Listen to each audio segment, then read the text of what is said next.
আসসালামু আলাইকুম প্রিয় দর্শক, সীমাস কুকিং লাইফে স্বাগতম। মিক্সড ভেজিটেবল নুডলস সবারই অনেক পছন্দের একটি খাবার। ইফতারির টেবিলে অথবা ঈদের দিন সকালে এরকম একটি ঝরঝরা সুস্বাদু নুডলস থাকলে সবারই মন কেড়ে নেবে। চলুন শেয়ার করে নিই। কিছু পানি গরম করে ফুটিয়ে নিব। গরম পানির মধ্যে তেল দিয়ে 2 প্যাকেট নুডলস দিয়ে দিচ্ছি। নুডলসগুলা খুব বেশি সেদ্ধ করব না, খুব বেশি সেদ্ধ করলে রান্না শেষ হতে হতে আরও গলে যাবে।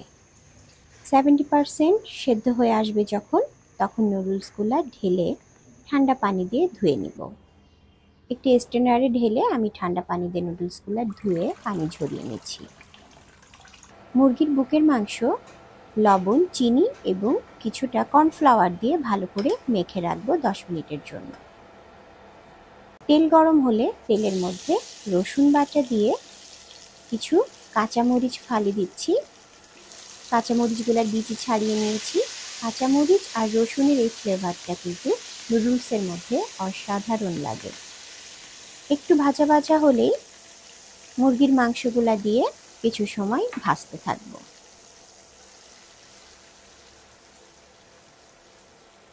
কাঁচামরিচ রসুনের সাথে মাংসগুলা ভাজা হলে 3 টেবিল চামচ পরিমাণ ওয়েস্টার সস দিয়ে দিব। সয়া সস দিচ্ছি 2 টেবিল চামচ পরিমাণ, ফিশ সস দিচ্ছি 3 টেবিল চামচ পরিমাণ। সব কিছু খুব ভালোভাবে মিশিয়ে কিছু সময় চিকেনগুলো রান্না করে নেব। বাঁধাকপি কুচিয়ে রেখেছিলাম এবং সমপরিমাণে গাজর কুচিয়ে রেখেছি, সবগুলো একসাথে দিয়ে দিলাম। বাঁধাকপি এবং গাজর বেশ কিছু সময় রান্না করে নেব। মটরশুঁটি দিয়ে দিচ্ছি সাথে।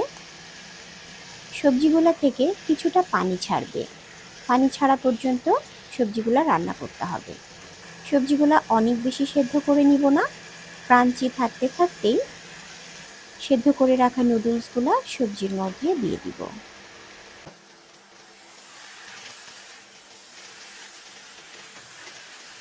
সবজি এবং নুডলস ভালো করে নেড়েচেড়ে মিশিয়ে নিব। নুডলসগুলো একটু দলা পেকে থাকবে, তারপরে নাড়তে নাড়তে ঠিক হয়ে যাবে। গোলমরিচের গুঁড়া দিয়ে দিব 1 চা চামচ পরিমাণ। সব উপকরণগুলো খুব ভালোভাবে নুডলসের সাথে মিশিয়ে নিচ্ছি। 10 মিনিট রান্না করে নিব। দেখেন নুডলসটি দেখলেই বোঝা যাচ্ছে কতটা ঝরঝরা হয়েছে। আমার নুডলস রান্না শেষ, পরিবেশন করে নিচ্ছি। এই ছিল আমার আজকের ভেজিটেবল নুডলস। ঈদের দিন সকালে এরকম একটি সুস্বাদু নুডলস ট্রাই করতেই পারেন। আমার রেসিপিটি যদি ভালো লাগে লাইক, কমেন্ট, শেয়ার দিয়ে সাথেই থাকবেন।